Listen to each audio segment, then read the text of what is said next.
This is SpaceTime Series 25, Episode 121. Coming up on SpaceTime, NASA to continue with its Psyche mission despite the software issues, searching for the Milky Way galaxy's original nucleus, and Russia launches a new missile tracking satellite as it continues its invasion of Ukraine. All that and more coming up on SpaceTime. Welcome to SpaceTime with Stuart Gary.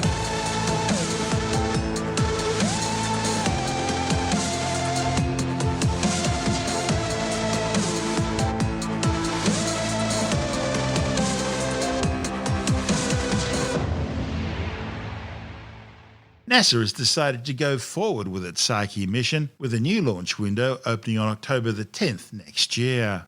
Psyche missed its planned launch window this year because of ongoing mission software development and testing problems. The software for the spacecraft's guidance, navigation and control system was completed several months late, and engineers then ran into problems configuring the testbed simulations at NASA's Jet Propulsion Laboratory in Pasadena, California, which were needed to verify that all software functions were ready for launch.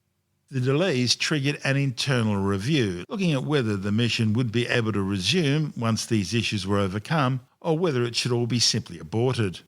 The continuation termination review was informed by a project proposed mission replan and a separate independent review commissioned by NASA, which investigated the causes for the delay. That review board has yet to release its findings. Meanwhile, mission managers are continuing to complete testing of the spacecraft's flight software in preparations for the new launch date in 2023. The new flight profile is similar to the original one planned for August 2022, still using Mars as a gravity assist in 2026 to fling the spacecraft out into the asteroid belt and to its target, the asteroid Psyche. With an October 2023 launch date, the Psyche spacecraft will arrive at the asteroid 16 Psyche in August 2029 to perform 21 months of science research. NASA selected the Psyche mission in 2017 to investigate the previously unexplored metal-rich asteroid 16 Psyche. The asteroid was thought to represent the exposed differentiated core of a protoplanet which had somehow lost its mantle and crust. However, follow-up observations have now raised questions about that original hypothesis.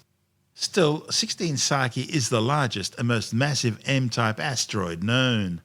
M-type asteroids contain higher concentrations of metal phases such as iron and nickel compared to other asteroids, and are widely thought to be the source of iron meteorites. The 220-kilometre wide Psyche asteroid contains a full 1% of the total mass of the entire main asteroid belt between Mars and Jupiter. Now, if it's not an exposed protoplanetary core, then 16 Psyche could be a differentiated asteroid that's undergone extensive ferrovolcanism, quite literally turning itself inside out. Another possibility is that this asteroid was disrupted and then gravitationally reaccreted into a mixture of metal and silicate.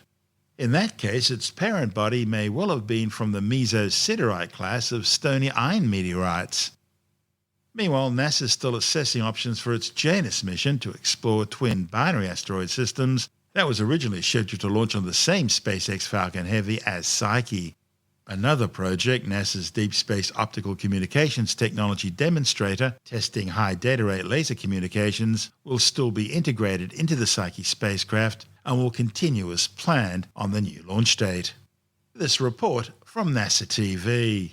When I was a little kid, I thought I wanted to be an astronomer. And I took a geology class, and there was just something about having a rock in your hand, something you could hold and feel. I thought, we have rocks from outer space. Maybe I'll study those.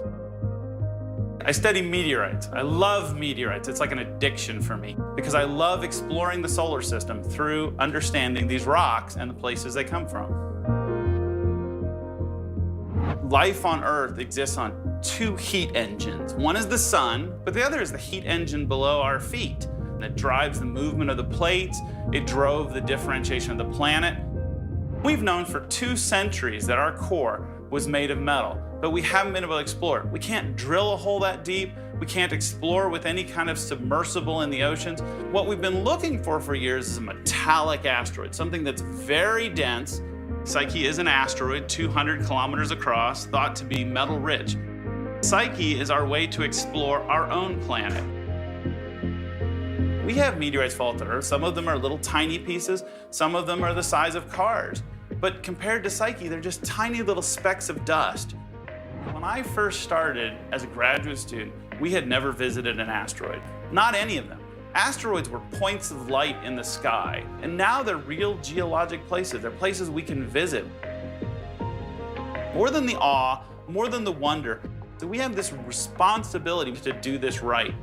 And that's why this part is so important, what we're doing right now, designing these instruments, because that will determine whether we get the data that graduate students 10 years, 20 years, 30 years from now will learn things about this asteroid that we can't even imagine today. It's the journey of a lifetime, and I didn't want to miss it.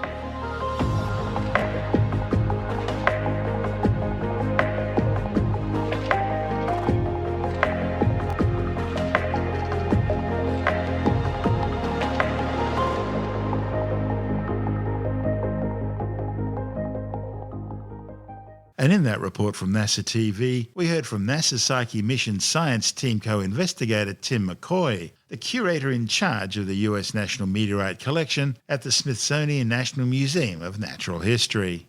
This is SpaceTime. Still to come, searching for the Milky Way galaxy's original nucleus, and SpaceX launches its most powerful operational rocket, the Falcon Heavy. All that and more still to come on SpaceTime.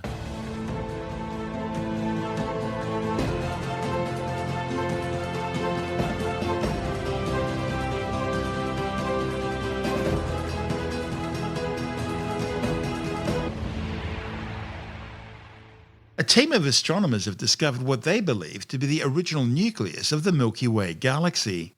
Their findings, reported on the pre-press physics website archive.org, help support the idea that a nucleus of the Milky Way's original stars exists somewhere buried deep in the centre of our galaxy. To support their hypothesis, the study's authors searched through data from the European Space Agency's Gaia spacecraft, hunting for a population of extremely metal-poor stars near the galactic centre. These stars would all have low metallicity because they were born before large amounts of high metallicity stars existed.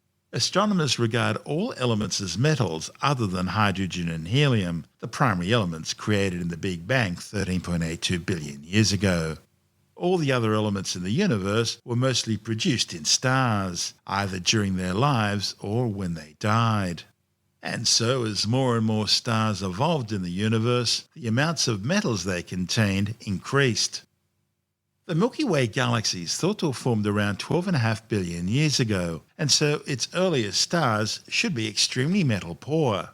So, by focusing their search on stars composed mostly of hydrogen and helium, located towards the constellation Sagittarius, which is in the direction of the galactic centre, the study's authors were able to isolate a nucleus of around 2 million stars. Using computer algorithms to help them sift through the data, the scientists identified a cluster of around 18,000 stars near the centre of the galaxy which have less than 3% metallicity compared to the stars further away. The authors then monitored the movement of these stars compared to surrounding stars and pinpointed the location of what should be the centre of the galactic disk. Their measurements suggest that this cluster makes up just 0.2% of the mass of the entire Milky Way galaxy. This is SpaceTime. Still to come, SpaceX launches its most powerful operational rocket, the Falcon Heavy. The Kremlin launches a new missile tracking satellite as Russia continues its war against Ukraine. And later in the science report, a new study has found that poor sleep quality has been linked to an increased risk of glaucoma. All that and more still to come on SpaceTime.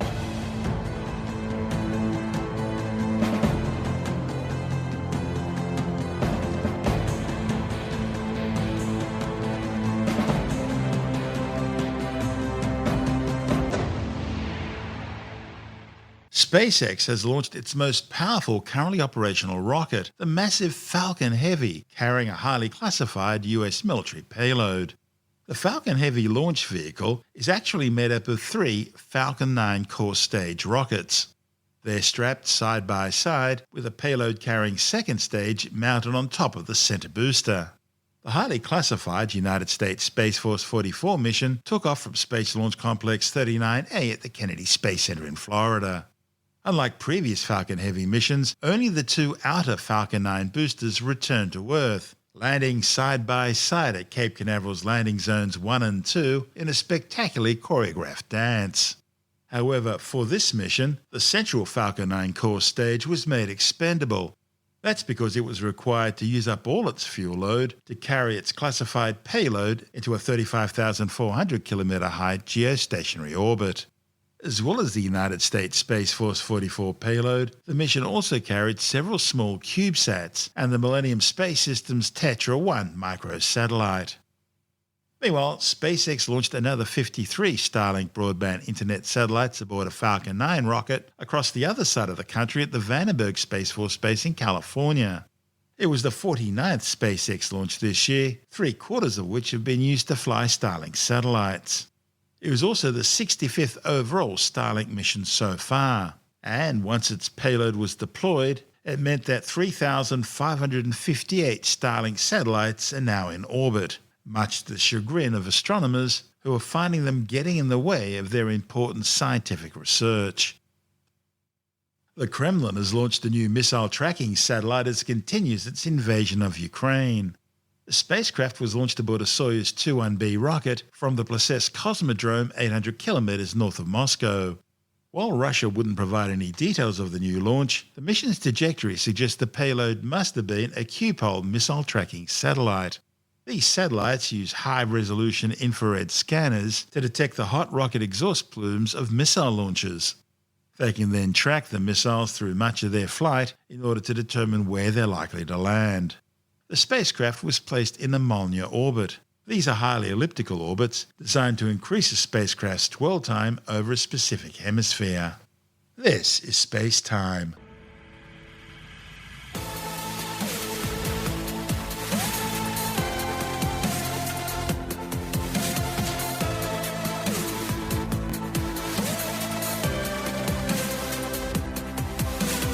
And that's the show for now. SpaceTime is available every Monday, Wednesday and Friday through Apple Podcasts, iTunes, Stitcher, Google Podcast, Pocket Casts, Spotify, Acast, Amazon Music, Bytes.com, SoundCloud, YouTube, your favourite podcast download provider, and from spacetimewithstuartgary.com. SpaceTime's also broadcast through the National Science Foundation on Science Zone Radio and on both iHeartRadio and TuneIn Radio. And you can help to support our show by visiting the SpaceTime store for a range of promotional merchandising goodies, or by becoming a SpaceTime patron, which gives you access to triple-episode commercial-free versions of the show, as well as lots of bonus audio content which doesn't go to air, access to our exclusive Facebook group, and other rewards. Just go to spacetimewithstuartgary.com for full details. And if you want more SpaceTime, please check out our blog, where you'll find all the stuff we couldn't fit in the show, as well as heaps of images, news stories, loads of videos, and things on the web I find interesting or amusing. Just go to spacetimewithstuartgary.tumblr.com. That's all one word, and that's Tumblr without the E. You can also follow us through @StuartGary on Twitter, @SpaceTimeWithStuartGary on Instagram, through our SpaceTime YouTube channel, and on Facebook, just go to facebook.com/SpaceTime with Stuart Gary. And SpaceTime is brought to you in collaboration with Australian Sky and Telescope magazine, your window on the universe. You've been listening to SpaceTime with Stuart Gary. This has been another quality podcast production from Bytes.com.